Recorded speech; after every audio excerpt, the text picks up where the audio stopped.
¿Qué tal? ¿Cómo estamos? Buenas noches, un placer saludarle. Soy Fernando del Rincón. Bienvenido a Conclusiones. El día de hoy no hay 5 del día, porque tenemos una entrevista durante toda la hora con alguien que hoy por hoy pues es el protagonista de lo que ocurre en Venezuela. El ojo internacional está puesto, por supuesto, en Venezuela, y más de 50 países le dan todo su apoyo y respaldo. Han pues ocurrido ciertos acontecimientos que pensaban muchos eran el final de la crisis en Venezuela, pero no fue así. Le hablo concretamente del levantamiento cívico-militar del 30 de abril. Pues bien, ¿qué pasó ese día? Vamos a hablar de todo eso, lo que está por venir, lo que ha dicho hoy el vicepresidente Mike Pence y lo que podamos. Por supuesto, como invitados de esta noche, ya se imaginará quiénes. Iniciamos.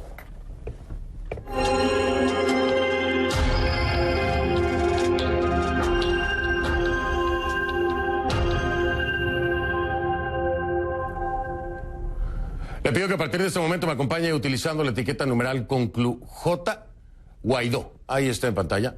ConcluJ Guaidó, J de Juan, Guaidó su apellido. Ese será mi invitado, el reconocido como presidente encargado de Venezuela por más de 50 países y presidente de la Asamblea Nacional. Así que la etiqueta a partir de ese momento con todos sus comentarios, ConcluJ Guaidó. Esos comentarios, por favor, a mi cuenta en Twitter, @soyfdelrincón, @soyfdelrincón. Esa es la cuenta en Twitter, la única que tengo, y ahí estaré leyendo sus comentarios. A ver si puedo transmitirle algo en contexto, ¿no? En una idea global de lo que ustedes estarán tuiteando o preguntando. Hay muchas preguntas, ¿no? La principal de ellas es: ¿y ahora qué? ¿Qué es lo que sigue? Esa es la pregunta que muchos se hacen en lo que se refiere a Venezuela. Porque hace exactamente una semana, como le decía, fuimos testigos del levantamiento cívico-militar impulsado por Juan Guaidó, presidente de la Asamblea, reconocido como presidente encargado de Venezuela por más de 50 países. El 30 de abril. El 30 de abril pareció abrir la puerta a un camino real en el país. Pero, que lo que hay en Venezuela son muchos peros, ¿no? Una semana después parece que casi todo sigue igual. Parece. Depende a quién le pregunte también, ¿no? Los militares estaban señalados para ser los protagonistas de ese cambio. Ha sido un llamado no solamente de Juan Guaidó, sino de la comunidad internacional. Pero hoy al menos aparentemente, Maduro, quien es el que ostenta el control de las Fuerzas Armadas, y digo aparentemente, ¿no? Aparentemente porque si hubo un resquebrajamiento hacia el interior, lo hubo. Es inevitable dejar de pensarlo y de subrayarlo, no se puede soslayar. Ahí estuvieron militares apoyando, ¿no? Y también de la inteligencia venezolana. Por eso es que Leopoldo López, después de que así lo decidiera Juan Guaidó, indultado, pues está en libertad y camina en las calles ahí, frente a la Carlota, a la calle, ¿no? Ustedes lo vieron, todos lo vimos. Ahora, en la entrevista con el diario The Washington Post el fin de semana, Guaidó admitió que la oposición calculó mal el apoyo militar. Quizá, dijo, aún necesitamos más soldados, más funcionarios del régimen que estén dispuestos a respaldar la Constitución. Una solución a la crisis que sigue girando en torno a una posible intervención militar, ¿no? Opción que Estados Unidos no descarta. Juan Guaidó tampoco, por supuesto. Sobre esa posibilidad, Guaidó le dijo al The Washington Post: probablemente la Asamblea la tenga en cuenta para resolver esta crisis. En caso de ser necesaria, tal vez la aprobemos. El apoyo de Estados Unidos a este proyecto, a la Operación Libertad de Juan Guaidó, se ha mantenido firme desde el primer momento y casi, pues cada día, ¿no? Hemos visto una muestra de respaldo, alguna declaración, alguna señal. Hoy, por ejemplo, el vicepresidente Mike Pence lo recordó, fue contundente. Mientras tanto, en Venezuela el Tribunal Supremo de Justicia, alineado con el chavismo, o el Tribunal Supremo de Justicia del régimen de Maduro, se pronunciaba sobre el enjuiciamiento de 7 diputados de la Asamblea Nacional por su papel en los hechos del 30 de abril. Pero ¿qué decía el vicepresidente Mike Pence? Escúchelo usted. Al estar aquí reunidos, el presidente Guaidó se reúne con miembros de la Asamblea Nacional, algunos de los cuales fueron acosados por la Guardia Nacional y servicios de inteligencia. Así que tomaré esta oportunidad para ser claro: la seguridad de Juan Guaidó y su familia son una prioridad para Estados Unidos.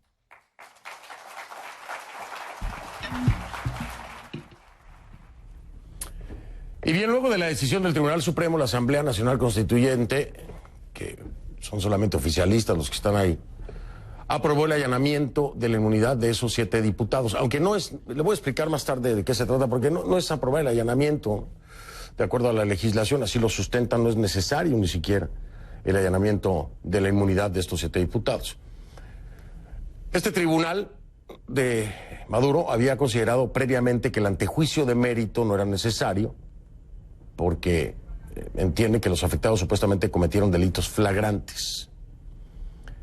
Y el presidente de la Constituyente, Diosdado Cabello, dijo que lo hacen pues nada más para guardar las formas jurídicas. Eso es lo que dice Diosdado Cabello, ¿no? O sea, que irán o harán el trámite del allanamiento de la inmunidad, dice, por formas jurídicas. Pero desde el Tribunal Supremo de Justicia del régimen de Maduro dicen que no es necesario, porque son delitos flagrantes. Esos son los hechos, pero mejor hablemos con el protagonista, ¿qué le parece?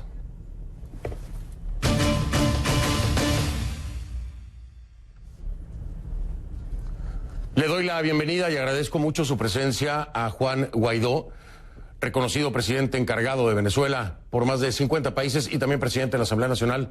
Juan Guaidó, bienvenido, buenas noches. Fernando, buenas noches, gracias por la invitación y saludos a todos los que nos están sintonizando en este momento. Gracias, muy amable. Y para nuestra audiencia, porque luego se sacan de onda, como decimos en mi país, me voy a permitir hablarle a Juan Guaidó de tú, porque nos conocemos de las calles desde hace rato y lo hemos hecho varias veces, lo hicimos en Cúcuta, así que con todo el respeto, esto no quiere decir que no se le tenga respeto, ¿no? Por supuesto que se le tiene. Es nada más que, bueno, al menos a mí me es muy familiar Juan Guaidó. Sobre todo en ese trabajo que se hizo con todos los muchachos en las calles en aquella época. A ver, Juan, que entender que nos expliques a todos qué pasó el 30 de abril. Hay una versión que rueda y me gustaría que la desmintieras o la confirmaras, que habla de que se adelantaron, que esto estaba planeado para ocurrir el 1 de mayo y que se adelantó el 30 de abril. ¿Esto es falso o tiene algo de cierto? Bueno, el 30 de abril hubo una fase distinta de la Operación Libertad, que tiene que ver con el cese de la usurpación en Venezuela, que tiene que ver con los comités de ayuda y libertad, de la movilización ciudadana en Venezuela, pero creo que algo hubo relevante, trascendental para esta etapa. Estamos viviendo los venezolanos, que es las Fuerzas Armadas, manifestaron claramente el descontento que tienen con el régimen, que se le viene a unir, y esto debemos recordar a lo que sucedió en Cúcuta con los militares, en Cúcuta con los sargentos de Cotiza, que hace un par de meses también manifestaron el descontento y la crisis que está viviendo Venezuela. Así que un grupo importante de militares, de la Guardia, del Ejército, de la inteligencia venezolana, dijeron claramente que no puede seguir pasando que nuestros niños mueran de hambre, que no haya luz en el estado Zulia ni en 6 estados del país en este momento que estamos conversando, Fernando, y que debe haber un cambio en Venezuela. Para nuestro gusto, no fue que se adelantó, sino que retrasó años de estar construyendo mayoría, de estar hablando con las Fuerzas Armadas en esta etapa de manera muy clara, diáfana, el rol que deben cumplir no solamente en este momento, sino de cara a la transición, de cara a la reconstrucción de Venezuela. Así que en ese momento dieron pasos importantes, soldados venezolanos, patrióticos, honorables, se pusieron del lado de la Constitución, lo hemos dicho una y otra vez. Nosotros no queremos que se pongan de del lado de una persona, del lado de Juan Guaidó, del lado de la Asamblea, ni siquiera del lado de la Constitución venezolana, que dice que hay una usurpación, que debemos recuperar las competencias del Ejecutivo para poder tener una elección realmente libre muy pronto. Juan, has dicho que, bueno, ya me respondiste, no se adelantó de acuerdo con lo que me dice Juan Guaidó, pero a ver, has dicho que hubo gente, así tal cual es la palabra, que se había comprometido a apoyar un levantamiento militar en contra del régimen de Maduro, ¿no? El 30 de abril, pero que finalmente no cumplió con lo acordado. ¿Quién era esa gente? ¿Qué gente es la que no cumplió, Juan? Bueno, como tú sabes, Fernando, hoy Venezuela vive una dictadura que persigue, que atosiga, que hostiga, que hoy de manera ilegítima trata de generar miedo a diputados, incluso por ende a la ciudadanía que votó por ellos, que los eligió, que depositó la soberanía en esos representantes. Nosotros lo dijimos el 5 de enero cuando asumimos la competencia o el juramento de ser presidente del Parlamento, y por lo cual hoy soy presidente encargado de Venezuela. Íbamos a hablar con todos los funcionarios civiles, militares, de cualquier rango que estuvieran dispuestos a trabajar por el cese de la usurpación, por el gobierno de transición y por elecciones libres. Lo hemos hecho. Hoy también hemos demostrado mucha seriedad en el rol que estamos llevando, en la capacidad de articulación que tenemos y que necesitamos para garantizar una transición a la democracia en Venezuela. Esos nombres, nosotros vamos a seguir insistiendo con ellos. Hoy los debo reservar por razones no solamente de seguridad, sino también de cara a construir una transición en Venezuela. Lo que te puedo decir es que el rol, o mejor dicho, el ente fundamental en todo este proceso ha sido la gente, ha sido la movilización ciudadana, ha sido las protestas, ha sido los venezolanos en el exterior que han denunciado todo lo que está pasando en Venezuela, que han sido embajadores en el mundo para decir en este momento, y que, como lo decía incluso algunos miembros, lo que vimos el 30 de abril fue solamente la punta del iceberg, solamente de lo que está pasando al interno de las Fuerzas Armadas, de lo que está pasando al interno de los organismos de seguridad del Estado, de lo que está pasando al interno incluso de la administración pública, de lo que siente hoy Venezuela para poder cambiarlo. Me dices entonces, entiendo, no poder dar los nombres de muchos de ellos por una cuestión de seguridad.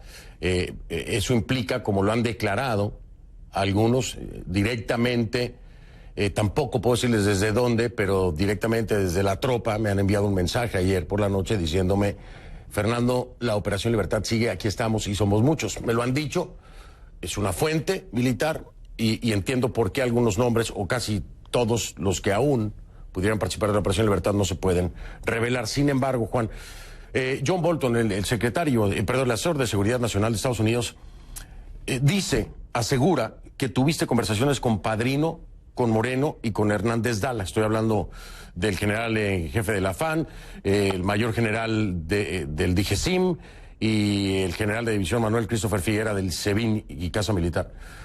Esto es lo que dice John Bolton. ¿Tú puedes confirmarme esto? ¿Hablaste con ellos? ¿Se reunieron? ¿Estuvieron en una mesa de negociación? Debo reiterar, Fernando, que hemos hablado con muchos funcionarios civiles y militares. Vamos a seguir insistiendo porque hoy parte del rol como presidente encargado de Venezuela es reunificar a todos los venezolanos, es reunificar a un país que no solamente hoy ya manifiesta descontento, sino que organiza la esperanza, organiza el futuro. Así que lo que sí te puedo decir es que estamos insistiendo por todas las vías, no solamente la movilización ciudadana, que ha sido contundente, muy noble de todos los venezolanos, a pesar de la dificultad que estamos viviendo, insistir por nuestros derechos, también las capacidades a nivel internacional, el respaldo que hemos tenido del Grupo de Lima, de la Comunidad Europea, de los Estados Unidos, por supuesto, de Canadá, ha sido determinante en esta parte del proceso, y un factor, las Fuerzas Armadas, del cual hemos hablado, insisto, van a ser determinantes en el corto plazo. Y te voy a insistir, Juan, perdón que te insista porque esto lo ha dicho John Bolton. Sí hablaste con ellos, entonces sé que has hablado con muchas personas, pero concretamente Michael Moreno, Hernández Dala y Vladimir Padrino. ¿Sí hablaste con ellos? Es importante saberlo. ¿Por qué? Bueno, pues porque de acuerdo a las versiones de Washington, estos tres habrían estado ya de acuerdo precisamente para que el 30 de abril se diera paso a la fase final de la Operación Libertad y dejara de existir el régimen de Maduro como tal, al menos removerlo de la posición en la que se encuentra. ¿Por qué no revelarlo ya, Juan? ¿Por qué no decirlo concretamente y de frente? Sí, se habló con ellos, para saber entonces que realmente, como también lo dicen desde la Casa Blanca, estos tres se echaron para atrás. Juan, ¿hablaste con ellos concretamente, Michael Moreno, Padrino y Dala? ¿Hablaste con ellos? Debo insistir, Fernando, en mi respuesta responsablemente, porque además, si algo ha denotado en este momento lo que hemos venido haciendo y que se ha evidenciado es el desprendimiento de la coalición dominante o del chavismo o del partido de gobierno. No solamente lo digo por ejemplo, Luis Ortega Díaz, por Hugo Carvajal, por algunos generales que están hoy colaborando con la democracia, que incluso colaborar con Venezuela, con el régimen, nos ha demostrado seriedad, no solamente con la ley de amnistía y garantía, sino incluso con nuestros aliados, como en el caso de, por ejemplo, de eliminar o quitar sanciones. Así que en este momento y de cara a la delicada situación de persecución, de tortura que se vive hoy en Venezuela, debo mantener mi respuesta, que hemos hablado con muchos funcionarios y vamos a seguir haciendo. Por lo menos me asegura Juan Guaidó que han hablado con muchos funcionarios y van a seguir haciéndolo. Vi una declaración tuya donde dices ser muy optimista de que se está muy cerca de lograr un cambio en Venezuela. Yo te pregunto, ¿no crees que la exposición de aquellos militares que decidieron sumarse a lo del 30 de abril, a este levantamiento cívico-militar, a esta fase final de la Operación Libertad que no llegó a concretarse, ¿no crees que la exposición hará más difícil? Es decir, ¿cómo te lo explico, Juan? Aquellos que podían haber estado motivados y que en su momento no llegaron porque las cabezas tal vez no dieron el paso, ¿no tendrán más miedo hoy de sumarse a cualquier otro llamado? ¿No tendrán más miedo hoy a ser expuestos como los 25 que se fueron a la Embajada de Brasil? ¿No tendrán más miedo y será más difícil captarlos en este intento de sumarlos a la Operación Libertad? ¿No se vuelve más difícil la cosa, Juan? Bueno, hay una palabra clave que mencionaste, Fernando, que es el miedo. Las dictaduras, este es uno de los objetivos principales, infundir miedo, terror en la ciudadanía, que esa es la relación que tiene hoy cualquier ciudadano venezolano con el Estado, de terror, de miedo, por persecución o porque le quitan el subsidio de alimentación, por hablar de uno de los pocos elementos que hoy puede dar el Estado, que cada vez menos, por cierto, por corrupción, pero muchos otros elementos. Por el contrario, de lo que pudiéramos pensar, y como tú recibiste incluso mensajes de que la Operación Libertad sigue en pie, por el contrario, hay muchos más que quieren sumarse, hay muchos más que quieren conversar, hay muchos más que quieren dar un paso. Ahí lo que queda claro de nuevo es la debilidad, la soledad de Nicolás Maduro, quien usurpa funciones en Miraflores, que incluso que está el rumor de que está en un búnker protegido por un primer año de seguridad de cubanos. Así que, por el contrario de lo que pudiéramos pensar, hay cada vez más venezolanos en las Fuerzas Armadas, en la administración pública, queriendo sumarse no solamente a la Operación Libertad, sino de cara a la reconstrucción de Venezuela. Así que esto creo que ha favorecido a, como diríamos en Venezuela, envalentonarnos, es decir, generar valor, apuntarse a una causa que es justa, que no solamente es por una persona, sino por un país, por sus familiares. Así que cada día más veremos no solamente pronunciamientos, sino la posibilidad de una transición a la democracia en Venezuela. Bien, Juan, voy a hacer una pregunta, la respondemos, si te parece, después de la pausa, pero hay muchos venezolanos, ya vemos muchos que nos preguntamos, ¿por qué dar el paso para el 30 de abril si no se tenía la total y absoluta certeza de que se iba a cumplir por parte de los involucrados, que se iba a dar el paso? O tal vez estemos equivocados los que pensamos así, por eso te pregunto, ¿se tenía la total y absoluta certeza de parte de los involucrados, entre los cuales están señalados por John Bolton estos tres que ya te he dicho? ¿Se tenía la total certeza y de último momento se echaron para atrás? Es decir, en pocas palabras, ¿fueron engañados? ¿Fuiste engañado? ¿Te dijeron que lo iban a hacer y no lo hicieron? ¿Cuándo te enteraste? ¿Y cuál fue la primera decisión que tomaste ese 30 de abril? Pero después de la pausa, si te parece, Juan, me permites un momento, regreso. Estoy hablando con el reconocido como presidente encargado de Venezuela por más de 50 países y presidente de la Asamblea Nacional, Juan Guaidó, que nos acompaña aquí en Conclusiones. Ya ven. El encargado de Venezuela.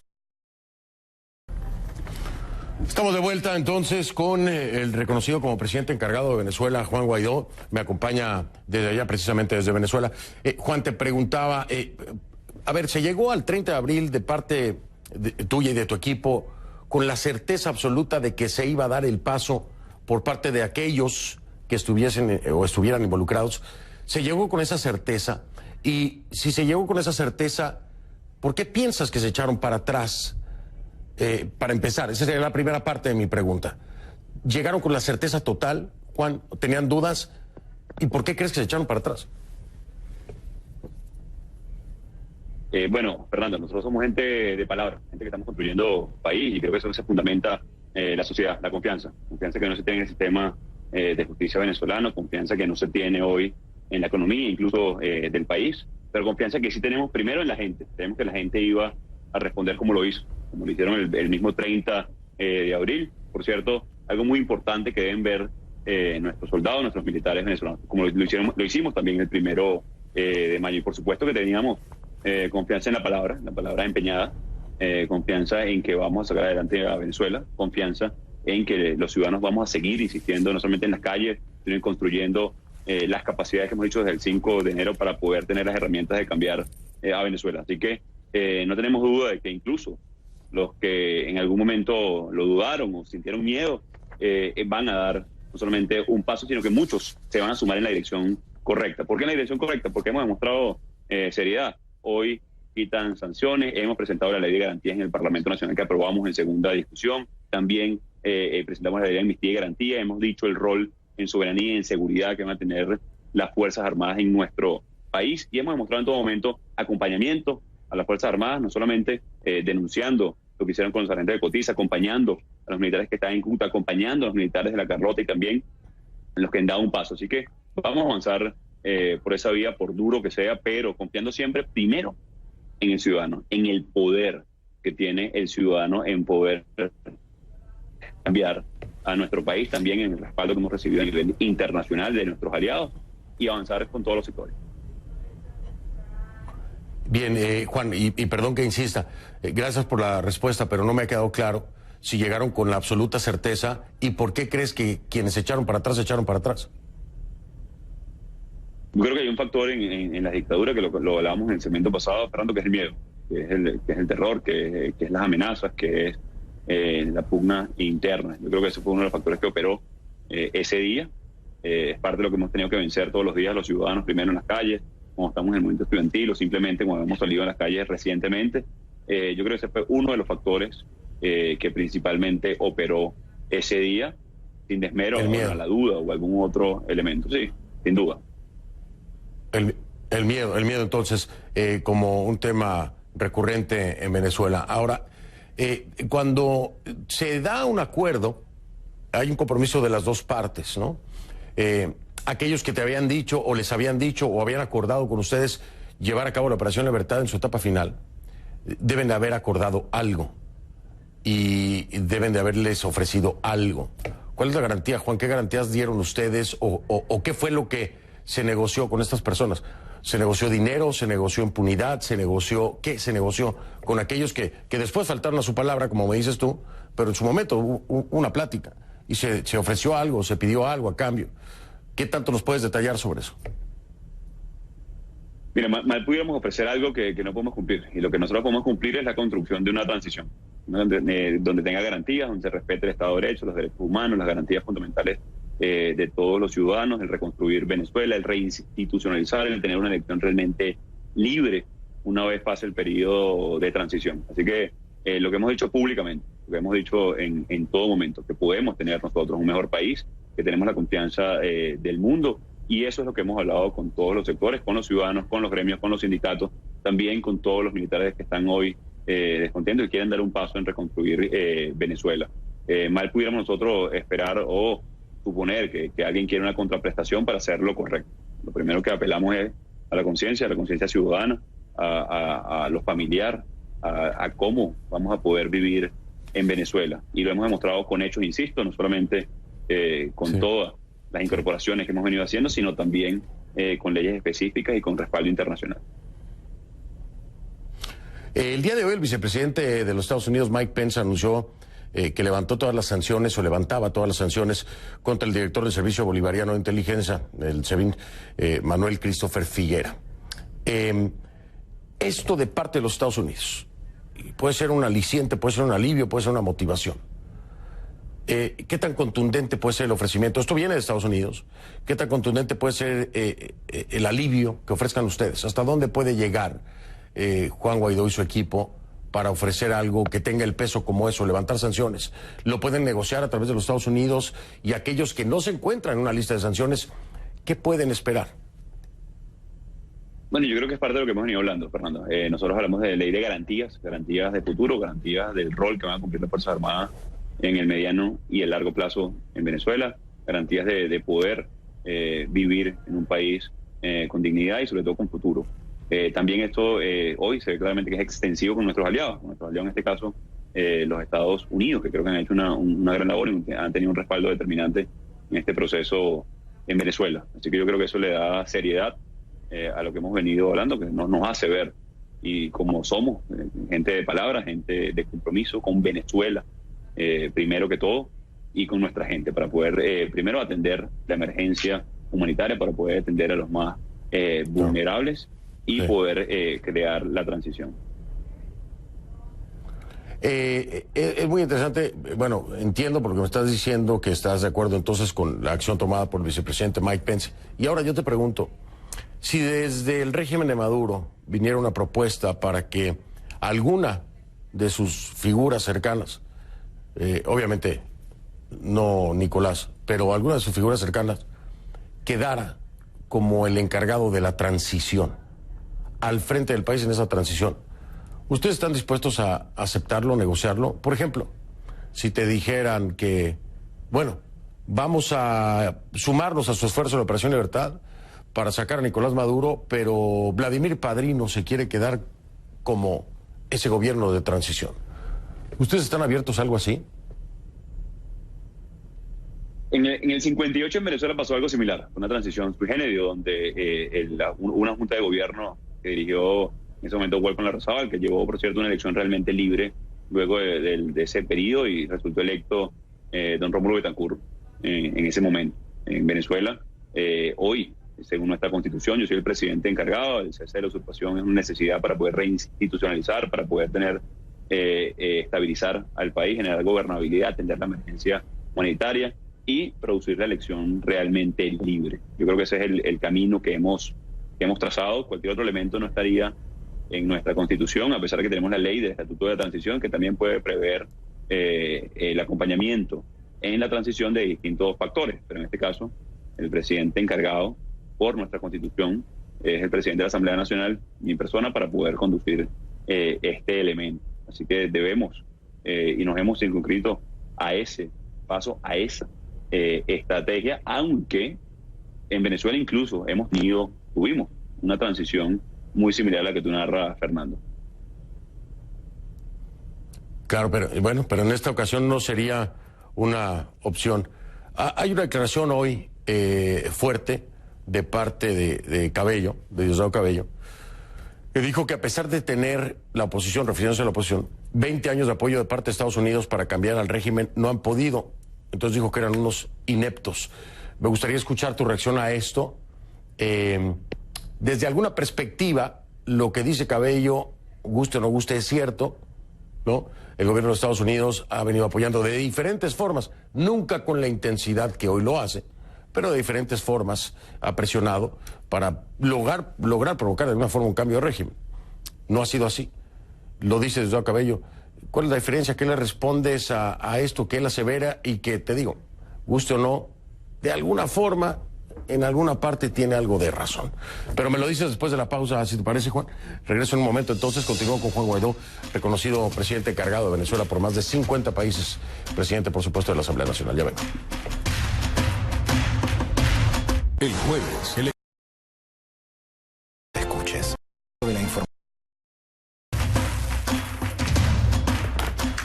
Estamos de vuelta, estoy con Juan Guaidó, reconocido presidente encargado de Venezuela por más de 50 países, presidente de la Asamblea Nacional. La reacción de Juan Guaidó, entonces, si me lo permites, Juan, a este comentario que hace Diosdado Cabello, ¿no? Califica de inepta a la oposición porque dice que a pesar de tener 20 años del apoyo de los Estados Unidos para un cambio de régimen, no han podido. ¿Qué respondes a eso? Bueno, varias cosas. Lo primero que trata de hacer Diosdado Cabello es polarizar con Estados Unidos, tratar de minimizar la actuación de la oposición venezolana para tratar de hacerse ver fuerte, cosa que no es así. Somos mayoría, construimos mayoría, hemos conseguido el respaldo de países del mundo, ya de parte de las Fuerzas Armadas, tenemos autoridad en el país, tenemos el respaldo sobre todo, y lo más importante creo, de nuestros ciudadanos y de la Constitución. Así que lo que intenta hacer Diosdado es tratar de caricaturizar lo que estamos haciendo, cosa que no va a lograr. Además que es una gran falacia lo que dice. Durante 20 años Estados Unidos ha sido nuestro principal cliente.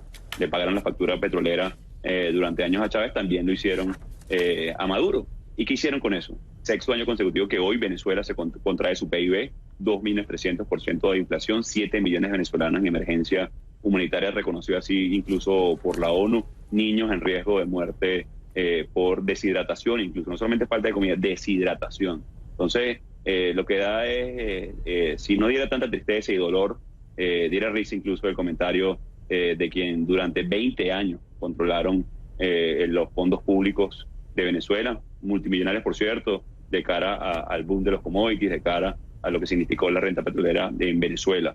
Hoy lo que es cierto, que los Estados Unidos respaldan la lucha constitucional de Venezuela, de los ciudadanos, como lo hace Canadá, como lo hace el Grupo de Lima, como lo hace Europa, lo cual de nuevo agradecemos. Así que mientras hoy la Asamblea Nacional Constituyente sesionó luego de un mes, la última vez que sesionó, lo que dirige Cabello, que es una reunión del PSV, fue para llenarme la inmunidad parlamentaria a mí. Hoy lo hace también para perseguir. Ya no gobiernan ni siquiera, ya no hablan de la luz en Maracaibo, no hablan de la comida, no hablan del agua, no hablan de soluciones a nuestra gente, porque ya perdieron además, porque ya no tienen soluciones, es solamente persecución. Así que es un chiste triste, dado la situación de Venezuela, lo que hace Diosdado Cabello. Juan, tú has dicho que si el asesor de seguridad nacional estadounidense John Bolton te llamara para ofrecer una intervención militar, se podría evaluar la opción, lo iban a considerar en la Asamblea para solucionar la crisis. Si es que es necesario, quizá lo aprobemos. Te tengo dos preguntas con respecto a eso. Si John Bolton no llama ofreciendo una intervención militar, ¿Juan Guaidó lo llamaría para solicitarla? Sí, Fernando, con respecto a esto, que es una opción bien polémica a nivel internacional, a nivel mundial, por lo que implica el uso de fuerza militar. Por cierto, Venezuela no tiene por qué ser extranjera. Ya hay suficientes militares venezolanos descontentos que pudieran ejercer esa opción. Nosotros hemos dicho responsablemente que la mejor solución a la crisis venezolana es la que tenga menor costo social, genere estabilidad, gobernabilidad, que podamos atender la crisis humanitaria para poder producir una elección realmente libre. Entonces, estas variables, hay una fundamental, el costo social que ya estamos pagando como venezolanos. Hoy no solamente es la desnutrición que te hacía referencia, la crisis y la emergencia humanitaria compleja, pero también la penetración del ELN en frontera venezolana, de irregulares, de paramilitares. Ya el costo social lo estamos pagando, así que responsablemente nosotros deberíamos evaluar, incluso hoy en el Parlamento Nacional hablamos del TIAR, del Tratado de Reciprocidad, sí. ¿Para qué? Para tener realmente en la mesa todas las opciones necesarias para buscar una solución a la crisis venezolana. Bueno, aquí la pregunta, entonces, concretamente, lejos de la Asamblea Nacional y de acuerdo a la perspectiva de Juan Guaidó, ¿cuándo es que es necesaria una intervención militar en Venezuela? Desde tu perspectiva, ¿cuándo es que sería necesaria una intervención militar? Activar el 187, convocar el 187, llamar a Bolton, pedir una coalición, ¿cuándo es que debería ser? ¿Qué tendría que pasar para que desde tu perspectiva se dieran así las cosas? Que se agoten todas las opciones en Venezuela. Nosotros tenemos un rol como venezolanos que nunca podemos desestimar, que es el de movilizarnos, que es el de presionar, exigir.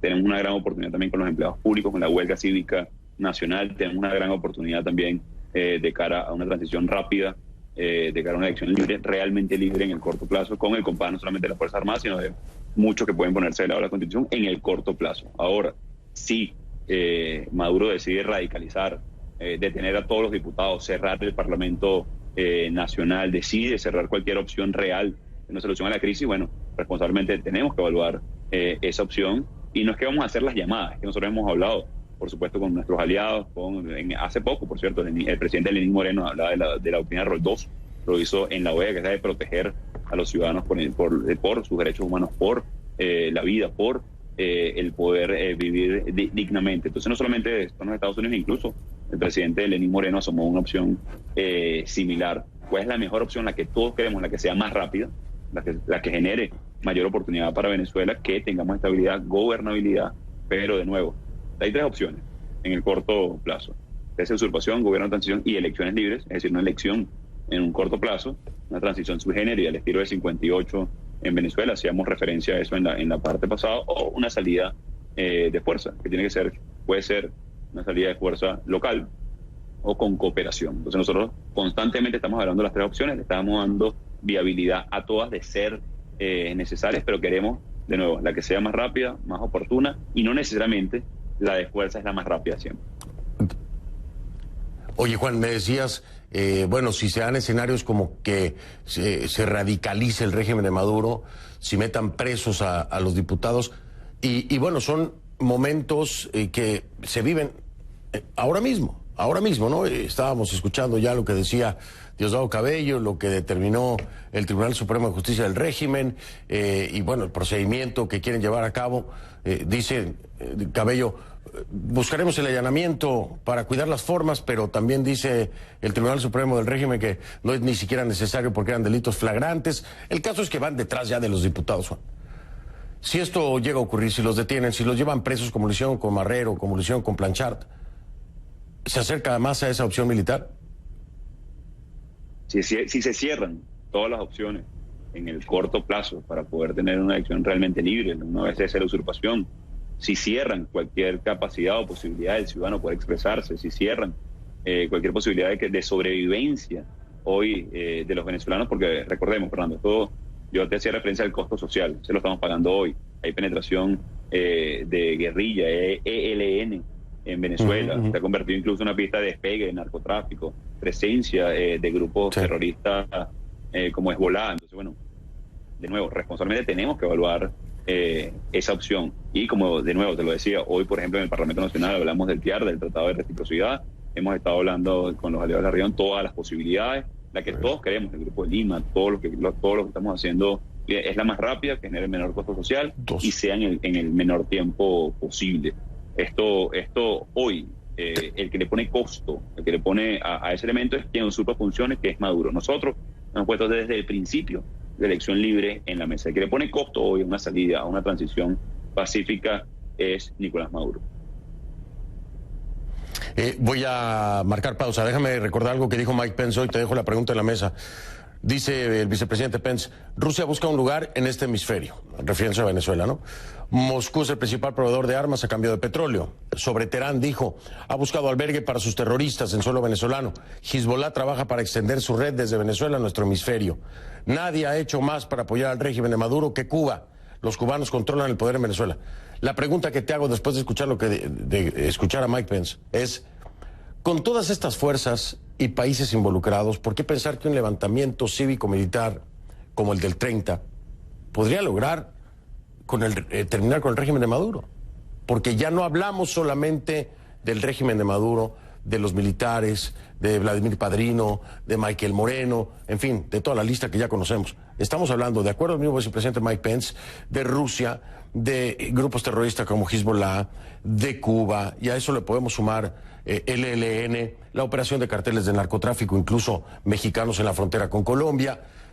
¿Por qué pensar que eso que se intentó hacer el 30 de abril va a poder terminar con el régimen de Maduro cuando hay tantos intereses y fuerzas detrás que no tienen que ver con Venezuela como tal, pero que tienen ahí algo que les importa?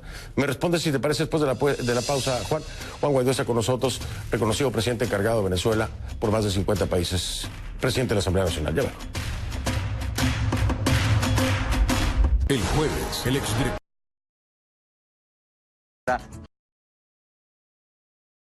desde Jerusalén. Bien, estamos de vuelta con Juan Guaidó.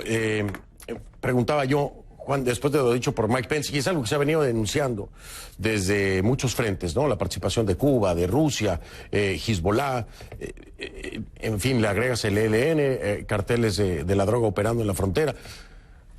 Cuba, con todas estas fuerzas detrás, ¿por qué pensar que un movimiento cívico-militar puede pasar por encima de las mismas y terminar o acabar con el régimen de Maduro, cuando pareciera, es una percepción, que ya no solo depende de Venezuela y los venezolanos? ¿Por qué? Porque está Cuba, porque está Rusia, porque está Hezbollah, porque hay carteles de la droga. ¿Por qué pensar que se puede lograr así? Bueno, primero porque es la principal fuerza que tenemos los venezolanos, que es el 91 a 92% queremos un cambio, sin duda alguna. Lo que depende, sin duda, de nosotros. La caracterización que hemos hecho a este régimen es muy clara. No solamente es una dictadura narco, dictadura con vinculación al terrorismo, que también utilizó los recursos del Estado para someter a la ciudadanía. Hemos estado conscientes de eso, pero a pesar de eso, construimos mayorías, fundamos partidos políticos, los ciudadanos se han manifestado una y otra vez, los jóvenes se han manifestado también, la iglesia, los gremios, los sindicatos, es decir, una gran movilización y poder ciudadano. Entendiendo también eso, el respaldo internacional es fundamental, entendiendo también eso, la posibilidad de tener todas las opciones sobre la mesa son también trascendentales, y también hay que diferenciar, ¿no? El interés de Rusia al de Cuba, al de, por supuesto, los carteles de la droga son distintos en Venezuela. Entonces, Por eso, por ejemplo, se suspendió el envío de petróleo a Cuba, pero también se tiene la claridad de que todos los contratos que hayan tenido otros países con Venezuela que hayan sido contraídos legítimamente van a ser honrados, porque es nuestro compromiso como país, los que sean, de nuevo, contraídos legítimamente en Venezuela. Así que hay que atender cada uno de los casos que son distintos por separado, entendiendo la tensión o incluso la pretensión que pueden tener algunos de intereses distintos a los de los venezolanos en nuestro país. Y aquí cae muy a modo el que me digas qué piensas acerca de este anuncio del Grupo de Lima, que más de uno nos dejó confundidos cuando deciden que están haciendo las gestiones necesarias para que Cuba participe en la búsqueda de la solución a la crisis en Venezuela. ¿Cómo vamos a pensar que el régimen cubano, que es señalado como uno de los principales problemas y apoyos al régimen de Maduro, pues va a buscar una solución que iría en contra de su apoyado, ¿no? En contra del régimen. No sé, ¿qué opinas acerca de esta decisión del Grupo de Lima, Juan? A algunos nos parece absurdo, a otros no. No, lo primero es que es acertado saber que Cuba tiene gran incidencia sobre Maduro, tanto que el primer nivel de seguridad lo controla Cuba. La inteligencia y contrainteligencia a los militares venezolanos también los controla y los ejerce Cuba. Ahí lo que está diciendo el Grupo de Lima es no te metas más con Venezuela. Es decir, ¿qué prefieres? ¿Tener ahí una influencia o incidencia que ya ni siquiera Petro está recibiendo, o poder contar con el resto de la región? No estamos esperando en este momento ninguna buena voluntad de Cuba, ni mucho menos. A través de la presión que hemos ejercido, por ejemplo, con la suspensión del envío de petróleo, también lo que ha hecho de manera muy determinada los Estados Unidos, también se le viene a sumar, en este caso, el Grupo de Lima, para tratar de contener lo que está haciendo Cuba durante años sobre Venezuela. En ningún momento se parte de que van a hacerlo por buena voluntad o lo van a hacer de manera tranquila, porque sabemos la influencia, la incidencia que tienen directamente incluso sobre Maduro, sobre los organismos de inteligencia del Estado e incluso con los de contrainteligencia. Sí. Bien, déjame ahora entrar en un tema que a muchas personas le interesa, que se habló precisamente hoy en la Asamblea, el TIAR, y que ya lo has mencionado tú. ¿Qué es el TIAR? Es el Tratado Interamericano de Asistencia Recíproca, lo firmaron en 1947 en Río de Janeiro, y es un mecanismo defensivo mutuo, ¿no?, que puede ser invocado por cualquier país del continente. Es decir, en resumidas cuentas, si atacan a alguien del grupo, del TIAR, se considera una agresión para todos los que conforman ese grupo y entonces saldrían a la defensa. No fue accionado así, por ejemplo, con las Malvinas en Argentina, ¿no? Estados Unidos decidió aplicar los acuerdos de la OTAN y por eso tendría que apoyar a sus aliados. En fin, es algo al que parece que no ha tenido mucho arraigo, mucha fuerza y no se ha aplicado pues mayormente con éxito. ¿Por qué tratar de regresar al TIAR, Juan, que finalmente habla de una intervención que pudiera ser militar también de todos los integrantes del mismo? ¿Por qué traer a la mesa de nueva cuenta el TIAR? ¿Cuál es la intención que hay en el fondo? Sí, primero quiero aprovechar esa palabra para una intervención. La única intervención que existe hoy en Venezuela es precisamente la de los cubanos, incluso la presencia de aviones militares rusos no autorizados en nuestro país. El único que puede autorizar cooperación militar extranjera en Venezuela es la Asamblea Nacional. Eso es importante decirlo. En Venezuela solamente hay un antecedente de cooperación militar extranjera, y fue en 1819 cuando Bolívar autorizó el ingreso de 5.000 legionarios británicos al país para la lucha independentista. Lo digo de esta manera porque, de nuevo, debemos nosotros responsablemente evaluar las opciones para liberar a Venezuela, para recuperar nuestra democracia, nuestra libertad, siempre y cuando, y es el foco, podamos nosotros generar bienestar a la ciudadanía, generar estabilidad, gobernabilidad y tener una elección, de nuevo, realmente libre, que sean los venezolanos que decidan el futuro. Y en ese espectro de posibilidades debemos prepararnos y, bueno, y el TIAR, el Tratado de Reciprocidad, es una opción para Venezuela de ser necesario. Sí, pero te lo decía porque dice que cada una de las partes contratantes se compromete a ayudar a hacer frente al ataque en ejercicio del derecho inminente de legítima defensa individual o colectiva que reconoce el artículo 51 de la Carta de las Naciones Unidas. Pero bueno, esto todavía no está en firme. Se va a seguir trabajando para poder reactivarse Venezuela, porque Venezuela está afuera, reactivarse Venezuela, de nuevo entrar al TIAR. ¿Se va a seguir empujando por eso, Juan? Vamos a trabajar en tener a Venezuela no solamente en el TIAR, sino también, por ejemplo, en la Corte Interamericana de los Derechos Humanos, restablecer nuestro pleno funcionamiento en el sistema interamericano. En algún momento el régimen de Maduro intentó separarnos. Debemos tener plena participación diplomática, de cooperación internacional, de mejor interrelación con todos los países vecinos.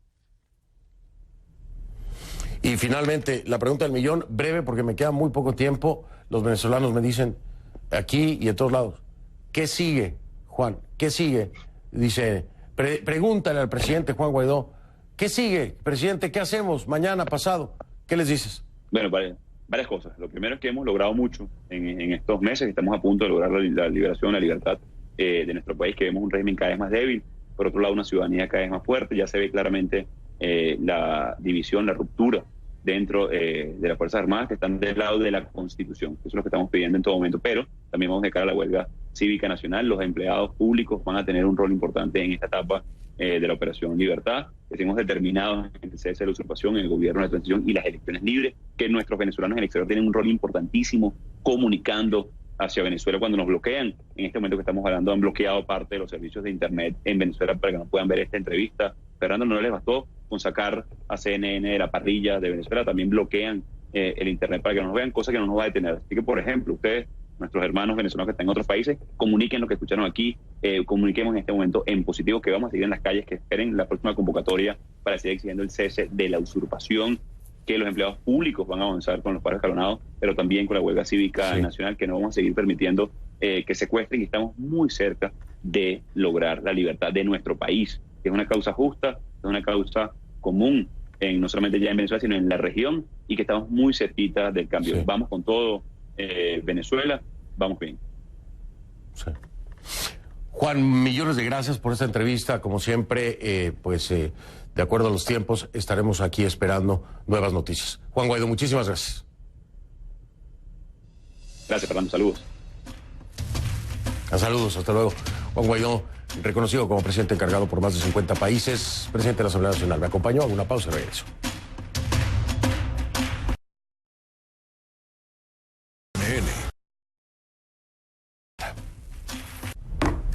Si no lo vio en conclusiones, no lo vio. Soy Fernando del Rincón y lo veo mañana.